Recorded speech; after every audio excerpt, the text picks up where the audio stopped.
সেনাবাহিনী থেকে লিজ নেওয়া জমিতে সেনার অনুমতি না নিয়ে কিয়স্ক নির্মাণের অভিযোগ। শুক্রবার সাত সকালে মোহনবাগান ক্লাবে ঢুকে সেই অবৈধ স্টল ভেঙে দিল সেনাবাহিনী।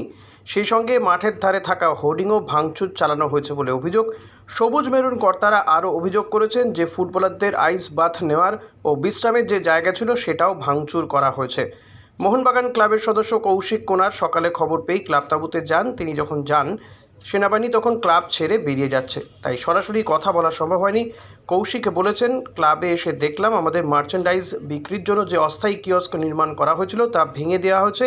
মাঠের ধারের হোর্ডিং ফ্লেস্কো ভাঙা হয়েছে, সরানো হয়েছে সেগুলো। মাস কয়েক আগে ইস্টবেঙ্গলের একটি শৌচালয়ও ভেঙে দিয়েছিল সেনাবাহিনী। উপরে যে স্ট্রাকচার করা ছিল ব্র্যান্ডিংয়ের টোটাল মেটেরিয়ালের জন্য, সেই স্ট্রাকচারগুলো পুরো ভাঙা। এখানে যে স্ট্রাকচার করা ছিল সেগুলো সব ভেঙে দিয়ে গেছে। কজন মতো ছিল অন্তত? আমি যখন ঢুকলাম দেখলাম বেরিয়ে যাচ্ছে, ওরা 4 জন ছিল।